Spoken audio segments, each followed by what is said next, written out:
दिन रात परेशान रहती है। उन्होंने मुझे कई परेशानियां बताई। उनको जानने के बाद मुझे ऐसा लगा कि वास्तविकता में वो यहां धरातल पे काम करते हैं, इस वजह से उनको हर तरह की परेशानियों की जानकारी है। मैं इसलिए आपसे अपील करता हूं कि आप डॉक्टर नियाज को अपना प्रत्याशी ना माने, आप डॉक्टर नियाज को अपना भाई, अपना हमदर्द, अपना साथी और अपनी समस्याओं को हल करने वाला अपना भाई मान के जो है उनके साथ खड़े हो जाएं, तभी जाके बदलाव हो सकता है।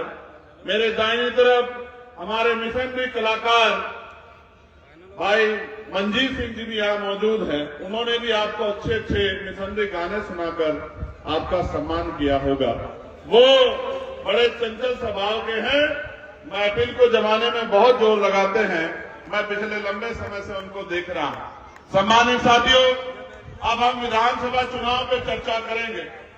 ये विधानसभा चुनाव क्यों होते हैं और 5 साल में ही क्यों होते हैं, और इन चुनाव में अगर ये वोट का अधिकार चंद लोगों के पास रहता तो क्या होता, और आपके लाभ आप सब पर आया है बालिग लोगों पे, तो क्या होना चाहिए, और ये वोट कहां से मिली और इस वोट का कैसे प्रयोग करना है।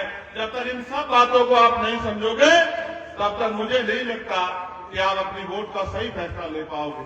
आज आप इतनी बड़ी संख्या में यहाँ हो तो याद कीजिए, कल हम इस देश में गणतंत्र दिवस मना रहे थे कि हम लोग गणतंत्र दिवस का सम्मान समारोह पर्व के रूप में मना रहे थे। यही दिल्ली में परेड हो रही थी। मैं अपने क्षेत्र में परेड के बाद गया, वहां की समस्याओं को जानने के लिए फिर रात में सफर करके लौटा कि मुझे नियाज भाई के यहाँ जाना है। एक दिल्ली वो है जिसको हम लोकसभा के आसपास देखते हैं, संसद के आसपास देखते हैं। वो दिल्ली जहां चौराहे पे देश का जवान खड़ा हुआ है सुरक्षा के लिए, वो दिल्ली जहां पार्क है, जहां साफ सफाई की व्यवस्था है, जिनकी सड़कों पे निकल के ऐसा लगता है कि हम भारत में नहीं विदेश में, इतना विकास हुआ कि हम विदेश में हैं।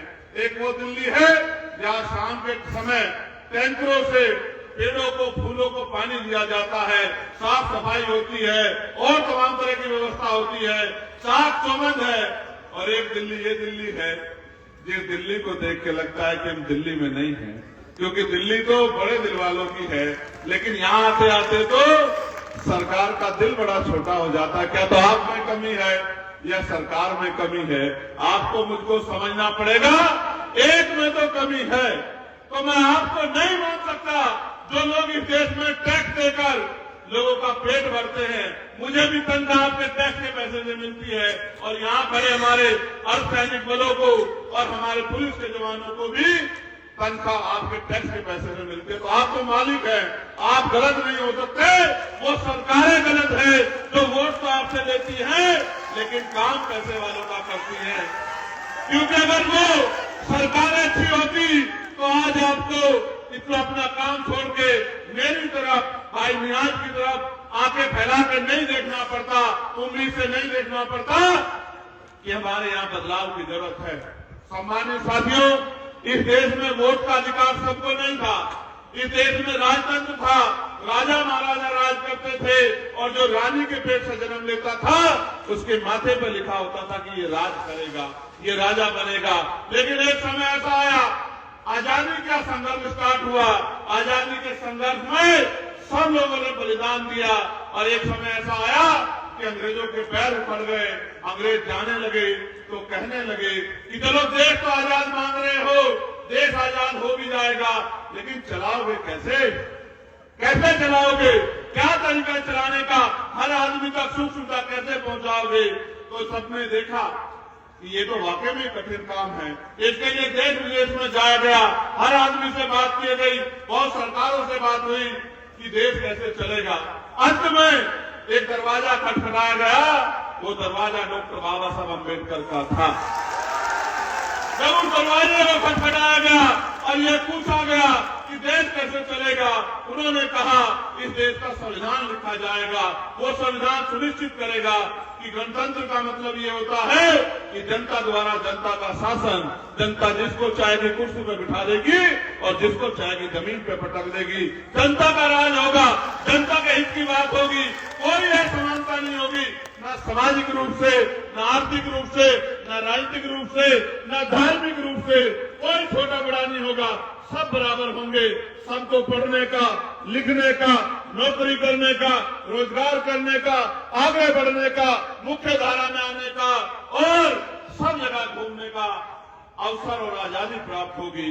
तो उन्होंने कहा फिर ये ऐसा है कि उसके लिए कमेटी बनेगी, ड्राफ्टिंग कमेटी एक सीमित समय में तैयार करेगी भारतीय संविधान को, और 2 साल 11 महीने 18 दिन बाद वो संविधान बन के तैयार हुआ।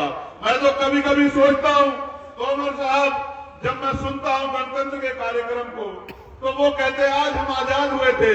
मैंने दिल्ली में भी मीडिया को सुना, मीडिया वाले पूछते आज का दिन है, लोग कहते हैं आजादी का जश्न मना रहे हैं। इसका मतलब हमारे यहाँ के लोग भोले हैं या जान बन के उनको भोला बनाया गया है कि वो भोले और बेवकूफ बने रहे, जो अपने अधिकार और अपने कर्तव्यों को ना जान पाए।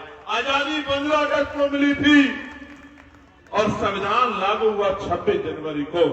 वो 1947 था और ये 1950 है था, जिस 1950 में सुनिश्चित किया कि रानी के पेट से राजा जन्म नहीं लेगा, राजा वो होगा जिसको जनता चुन के भेजेगी, जिसको वोट की ताकत से बनाएगी। और इतनी शक्ति दी आपके हाथ में, इतनी शक्ति कि आज चुनाव के समय बड़े बड़े कुर्ते वाले, बड़े बड़े कोट पैंट वाले, बड़े बड़े महलों वाले, झुग्गी झोपड़ियों वालों की बस्तियों में आते हैं, माओ के पैर छूते हैं, बहनों का हाथ पकड़ते हैं, बुजुर्गों से आशीर्वाद लेते हैं और ये कहते हैं नियाज साहब कि मेरे सर में हाथ रख दो, मैं आपका बेटा हूँ, मैं आपका भाई हूँ, मैं आपसे प्रेम करता हूँ, आपकी तकदीर बदल दूंगा।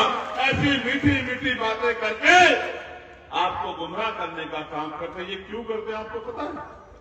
अगर आज आपकी गलियों में बड़े बड़े नेता घूमेंगे, उनकी गाड़ियां घूमेंगी, बड़े बड़े नारे होंगे, आपकी पूछताछ होगी, आपकी गलियों तक लोग आएंगे, ये क्योंकि इलेक्शन आया है और आपकी उंगली में वोट है। इस वोट की शक्ति से सुनिश्चित हुआ कि जनता के पास जाना पड़ेगा, भले ही 4 साल 10 महीने घर बैठ जाओ, लेकिन 2 महीने तो जनता के बीच में जाना पड़ेगा। अब वो लोग जो 4 साल 2 महीने घरों में छिपे रहते हैं, वो इन 2 महीने में आपके बीच आते हैं और उसके बाद 5, 4 साल 10 महीने आपको दिया लेके, लैंटर्न लेके, मोमबत्ती लेके उनको ढूंढना पड़ता है कि वो नेताजी कहाँ गए जो हमारी तकदीर बदलना चाहते थे। ईमानदारी की बात करते हुए लोग जेलों के रास्ते उन्होंने छोटे कर दिए। जिन्होंने कहा था आपकी गरीबी मिटा देंगे, उनके बड़े बड़े महल बन गए, लेकिन जनता जो कि तू है। मैं तो बस आपसे कहने आया हूं कि ये वोट आपका हथियार है। इस हथियार का अगर आपने सही प्रयोग किया तो आपकी समस्याओं का हल होगा, और अगर गलत प्रयोग किया, गलत प्रयोग कैसे आप महसूस करो। लोकतंत्र ने सुनिश्चित किया था कि जनता जिसको चाहेगी उसको चुनेगी, और जब ये लोकतंत्र शुरू हुआ तो पहले सीपी सिंह जी लोग आते थे। आपको गांव की कहावत के तौर पे याद दिलाता हूं, क्योंकि दिल्ली में तो बहुत सारे लोग आके बसे हैं, वो जानते हैं कि गांव में लोग आते थे, जैसे हमारे प्राइम मिनिस्टर कहते हैं कि मैं झोला उठा के चल दूंगा, वो झोला लेके आते थे, ठेकेदारों से पूछते थे कि कौन कौन सी वोट ऐसी है जिसको खरीदा जा सकता है। ठेकेदार बताता था कि गरीब लोग हैं, ये वोट की वैल्यू नहीं समझते, इनको पैसा देके इनकी वोट को खरीदा जा सकता है। तो चुनाव से 2-3 दिन पहले वोट खरीदने का काम होता था और उस वोट को खरीद के लोग कुर्सियों पे बैठ जाते थे। ये काम तो पुराने समय में होता था, अब तो इसका तरीका बदल गया है। वो गैर कानूनी था, अब इसको कानूनी कर लिया है। कानूनी ये है कि चुनाव के समय कोई कहता है 2500 रुपए देंगे, कोई कहता है 2100 रुपए देंगे, कोई 1100 रुपए दे भी देता है, कोई 3000 देने की बात करता है। ये ये लोकतंत्र नहीं है, ये पैसे द्वारा वोट की खरीदारी है। वो आपकी वोट को एक बार खरीदेंगे और अगले 5 साल तक आपको रोने के लिए मजबूर कर देंगे। ये वोट की खरीदारी है। जो पहले गैर कानूनी था उसको कानूनी बना दिया है। लेकिन जनता ही क्या करे, उनकी जेब में पैसा नहीं है, बच्चों के लिए पैसे की जरूरत है, घर चलाने के लिए पैसे की जरूरत है। उनको लगता है और तो वे कुछ भी नहीं देता, तो ये पैसे ही मिल रहे, ये कौन सी बहुत बुरी बात है, तो पैसा ही ले लो। लेकिन ऐसा नहीं है, सब लोग ऐसे नहीं है, सब लोग ऐसी राजनीति नहीं करते। ये चंद लोग हैं जिनके पास वोट नहीं है, जिनकी संख्या कम है, वो पैसे के आधार पर आपकी वोट को लेना चाहते हैं। मगर यहाँ दूसरी तरफ डॉक्टर बाबा साहब अम्बेडकर, राष्ट्रपिता ज्योतिबा फुले, छत्रपति साहूजी महाराज और मान्यवर काशीराम साहब, मान्यवर दीना भाना साहब, राष्ट्रपिता ज्योतिबा फुले के सिद्धांतों को हम लोग मानने वाले लोग, महामना रामसु वर्मा, बाबू जगदेव प्रसाद कुशवाहा, जैसे कपूरी ठाकुर, इन महापुरुषों के सिद्धांतों को मानने वाले हम लोग जो जनता को जगाने निकले हैं, जन जागरण करने निकले हैं कि लोगों को समझाए कि ये वोट आपका हथियार है और हथियार को कभी किसी को ना बेचते ना गिरवी रखते, हथियार का सही प्रयोग करना चाहिए। और प्रयोग ये है कि जब हथियार का प्रयोग करने का मतलब आए तो वार इतना जोरदार होना चाहिए कि दुश्मन की धज्जियां उड़ जाए और आपकी ताकत बन जाए। इस बार आपके पास चुनाव में मौका आ गया है, जहां तमाम पैसे वाले लोग आएंगे, वहां आपके बीच आपके क्षेत्र के भाई डॉक्टर नियाज साहब भी हैं। मलिक नियाज साहब जो क्षेत्र की सेवा कर रहे हैं, जो परेशान है कि यहाँ का मकान धंसता जा रहा है, जो परेशान है यहाँ पानी की समस्या से, जो परेशान है यहाँ की गंदगी की समस्या से, जो परेशान है यहाँ की टूटी हुई सड़कों की समस्या से, जो परेशान है आपके बच्चों को रोजगार नहीं मिल रहा है, जो परेशान है सुरक्षा का माहौल नहीं है। 3 चीजें बहुत जरूरी हैं, पहली शिक्षा, दूसरी चिकित्सा और तीसरी सुरक्षा। अगर ये सरकार ये 3 चीज आसानी से लोगों को नहीं दे सकती है तो मान लेना कि वो सरकार आपकी नहीं है। मैं तो बस आपको जगाने आया हूँ। हमारी बहनें बैठी हैं, मैं देश भर में घूमता हूँ, हाल बड़े खराब है। 5 साल में एक बार मौका मिलता है, गलत बटन दबा दिया तो 5 साल तक पछताना पड़ेगा, सही बटन दबा दिया तो 5 साल तक खुशहाली आएगी, आपके क्षेत्र की दिशा और दशा दोनों बदल जाएंगी।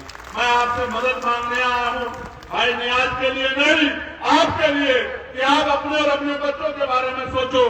कब तक ठगे जाते रहोगे, कब तक लोगों की बातों में आते रहोगे। लोग बड़े बड़े वादे करते हैं, फिर ढूंढे नहीं मिलते। वहीं डॉक्टर नियाज आपके बीच के आदमी हैं, आपके बीच में रहते हैं, आपकी लड़ाई लड़ना चाहते हैं, आपकी आवाज बनना चाहते हैं। जब मैं जीत के गया, लोग मुझसे कहते थे अकेला चंद्रशेखर क्या करेगा, पार्लियामेंट में बोल भी नहीं पाएगा। मैंने उनसे कहा था कि मैं सदगुरु रविदास जी महाराज का वंशज हूँ, सदगुरु रविदास जी महाराज का खून मेरी रगों में दौड़ता है, बहुजन महापुरुषों का खून मेरी रगों में दौड़ता है। अकेला चंद्रशेखर आजाद अगर सरकार के नाकों नाक पे चले न चबा दिए, तब आप मुझे कहना अकेला चंद्रशेखर आजाद पार्लियामेंट में पूरी सरकार के सामने कोई भी घटना कहीं की भी हो, सीना तान के आंख से आंख मिलाकर अपनी बात को उठाता है और कोशिश करता है कि आपकी एक भी समस्या ऐसी ना बचे जिसपे काम ना हो। और मेरी लोकसभा की बात आप पता करा के देखना, कल तक हमारे लोग दफ्तरों के बाहर लाइन लगाते थे, आज अधिकारी हमारे लोगों के घरों के बाहर लाइन लगाते हैं कि बताइए सांसद जी ने काम कहा, आगे हमें फिर पूछेंगे, डांटेंगे, पूछेंगे काम क्यों नहीं हुआ, आप हमें बताइए कि आपका क्या काम है। जहां काम नहीं होता वहां अधिकारियों को उनकी दशा दिशा दिखाने के लिए हम लोग लेके जाते हैं कि चलो जाके देखो। क्यों? आपको ये बताना जरूरी है कि ना मैं आपका मालिक हूं, न अधिकारी आपके मालिक हैं, हम आपके नौकर हैं। आपने हमें वोट दी है, आप हमें तनख्वाह देते हैं, आप टैक्स देते हैं, उससे हमें तनख्वाह मिलती है। आपकी सेवा करना हमारी जिम्मेदारी है, आपकी आवाज पे खड़े होना हमारी जिम्मेदारी है, आपकी आवाज बनना हमारी जिम्मेदारी है, आपकी समस्या का हल करना हमारी ड्यूटी है और अपनी ड्यूटी को करना हमसे आता है। जैसे आपने मुझे वहां ताकत दी, ऐसे अगर आप यहाँ ताकत देंगे तो यही बदलाव आपको यहाँ किराड़ी में भी देखने को मिलेगा। मैं किसी को बुरा नहीं कहता कि कांग्रेस ने क्या किया, भाजपा क्या कर रही है, आम आदमी पार्टी क्या कर रही है। आप अपने आप से पूछो कि आपकी जिंदगी में क्या परिवर्तन हुआ, क्या आपकी जेब कटनी बंद हुई है, क्या प्राइवेट स्कूलों में जो बहुत बड़ी बातें की जाती हैं, क्या आपके बच्चे सबके सरकारी स्कूल में पढ़ पा रहे हैं? क्या सरकारी स्कूलों में उस तरह की पढ़ाई मिल रही है? क्या अच्छे अस्पतालों में इलाज की व्यवस्था अब आपके लिए मुफ्त हो गई है? क्या अस्पतालों में अच्छा इलाज मिल रहा है? डॉक्टर है या नहीं है? ये सब हवाबाजी दावे हैं, मैं इनको बखूबी जानता हूं, मगर मैं आपसे कहना चाहता हूं बहुत कुछ करना है। दिल्ली जो देश का दिल है, इसको सुंदर बनाना है। उससे भी पहले आपके घरों को सुंदर बनाना है। सरकार ने कहा, और मेरे आज भी याद है, दोनों पार्टियों ने बड़ी बड़ी रैली की थी 2020 में कि सारी कच्ची कॉलोनियां पक्की कर देंगे, सबको पक्का मकान देंगे, सबको रजिस्ट्री देंगे। आप हाथ उठा के बताओ, क्या वाकई में रजिस्ट्री मिल पाई? इनका बस चले। ये वो बस्तियां हैं जहां कभी खंडर हुआ करते थे। आपने मेहनत कर करके सींच के आज इनको महल बना दिए हैं। ये सरकार की आंखों में चुभ रहे हैं। ये जमीन सरकार आपसे छीनना चाहती है। इसलिए जो लोग 70-70 साल से बसे हुए हैं, आज उनको उजाड़ने के लिए नए नए कानून बनाए जा रहे हैं। हम इस सरकार को जानते हैं। आज कोई खुशहाल नहीं, न कर्मचारी, न अधिकारी, न जनता। कर्मचारी परेशान है, पुरानी पेंशन पे सरकार का स्टैंड नहीं। 8वां वेतन आयोग चिल्लाते चिल्लाते मुझे पार्लियामेंट में लेटर लिखते लिखते एक दिन, बहुत दिन हो गए, दिल्ली का इलेक्शन आया, केंद्रीय कर्मचारी ज्यादा है, 8वें वेतन आयोग की घोषणा कर दी। मैं तो समझता हूं सरकार को कि सरकार कौन सी चीज कहां करती है। हमें बांटने के लिए वर्गीकरण का फॉर्मूला वहां लागू करा दिया था। मैं सरकार को समझता हूं, सरकार हमें डिवाइड करने के लिए बहुत कुछ करेगी, लेकिन जनता अगर सतर्क हो जाए, जनता अगर समझदार हो जाए, जनता अगर फैसले ले ले और जनता चिंतन करने लगे, तो वो दिन दूर नहीं कि ऐसे लोग जो आपसे वोट अपने लिए लेते हैं, बातें आपकी करते हैं, काम आप ना करते हैं, ऐसे लोगों को एमसीडी का चुनाव भी जो है जीतने का अवसर नहीं मिलेगा अगर आपने समझदारी दिखा ली। पहले तो आम आदमी कहती थी एमसीडी हमारे पास नहीं है, अब तो एमसीडी भी आपके पास है। बताओ आपने क्या बदलाव किया? क्या सफाई कर्मचारियों को पक्की नौकरी दी है आपने? क्या 7,000, 9,000, 11,000, 13,000 में आज भी हमारा सफाई कर्मचारी सिविल में उतरता है, नहीं उतरता है? क्या आपने सफाई कर्मचारी संख्या पर्याप्त है? नहीं है आपके पास। आपके पास कुछ नहीं है सिवाय झूठ के। भाजपा, आम आदमी पार्टी और तमाम पार्टियां झूठ के ऊपर खड़ी है। इनके झूठ को कुचलने के लिए आप पे कोई हथियार नहीं है। मुझे कहने में बड़ा गुरेज है, लेकिन ये भी जान लो, आप 20 रुपए का सामान खरीदोगे, सामान अच्छा नहीं है तो दुकानदार के पास वापस जा कहोगे सामान पकड़, तेरा सामान अच्छा नहीं है, जो सामान पे लिखा हुआ था वो माल पूरा नहीं था, हम ये इतना सामान रख, हमारे पैसे दे। क्या कर लेते हो, नहीं कर लेते हो? अगर 20 रुपए का 100 रुपए का सामान खरीदोगे, सामान में जो लिखा था नहीं मिलेगा तो वापस करोगे नहीं करोगे? जाके करते हो नहीं करते हो? अगर नहीं दुकानदार वो करेगा तो कोर्ट जाने का अधिकार है। लेकिन अगर आपसे बहुत वादे करके किसने वोट ले ली हो तो क्या उसके खिलाफ कोर्ट जा सकते हो अगर वो एक भी वादा ना पूरा करे? जैसे ये बीजेपी वाले कह रहे हैं 500 रुपए का सिलेंडर देंगे, इनकी सरकार उत्तर प्रदेश में, वहां बहुत यहां से ज्यादा संख्या रहती, वहां क्यों नहीं दिलवा देते भाई? हरियाणा में क्यों नहीं दिलवा देते? उत्तराखंड में क्यों नहीं दिलवा देते? मध्य प्रदेश में क्यों नहीं दिलवा देते? राजस्थान में क्यों नहीं दिलवा देते? क्योंकि चुनाव आपके यहाँ है, तो इसलिए आपके यहाँ 500 का सिलेंडर है, बाकी जगह चुनाव नहीं। समझे आप? मैं यही कह रहा हूं। केजरीवाल जी ने कहा कि भाई कितने पैसे करे? 2500, 2100, और पंजाब वाली सारी बहनें याद कर रही हैं कि हमारे 3-3 साल के पैसे दे दो। मैं बस आपको यही समझा रहा हूं कि अगर आप 100 रुपए का सामान खरीदते हैं तो सामान को ऐसे उठा के देखते हैं, उसकी एक्सपायरी डेट देखते हैं, उसमें माल पूरा नहीं देखते हैं। लेकिन जब आप करोड़ों रुपए से कीमती वोट डालने जाते हो, एक बार नहीं सोचते जिसको वोट दे रहे हैं चुनाव के बाद ढूंढना मिलेगा नहीं मिलेगा, आपके किसी मसले में आपके साथ खड़ा हो जाएगा नहीं हो जाएगा, आपकी आवाज उठाएगा नहीं उठाएगा, इसको कहीं ढूंढ लोगे नहीं ढूंढ लोगे, ये आपकी मदद करेगा नहीं करेगा। बस आंख बंद करके जाति धर्म के नाम पर वोट देके आते हो और फिर कहते हो बदलाव नहीं। तो बदलाव तब होगा जब पहले आप खुद को बदलोगे। इन झंडों के चक्कर को छोड़ो। इस बार 5 तारीख को जब वोट डालने जाओ, एक एक वोट आंखें खोल के, आंखें बंद करके नहीं, आंखें खोल के, क्योंकि अगर आंखें बंद की तो कोई और बटन दब जाएगा। आंखें खोल के, सोच समझ के केतली का बटन दबा देना और अपनी समस्याओं की लड़ाई लड़ने की जिम्मेदारी मेरे और डॉक्टर नियाज साहब और आजाद समाज पार्टी भीम आर्मी के भरोसे छोड़ देना। फिर आप देखना, आपको पता लगेगा आपने क्या किया। जो 75 साल में नहीं कर पाए दिल्ली में, वो इस बार कर लेना, फिर आप देखना कि बदलाव होता है नहीं होता है। इसलिए मैं अपनी वाणी को विराम देते हुए आप सबका धन्यवाद करता हूं और आपसे कहना चाहता हूं, एक बार खड़े हो जाओ और मेरे साथ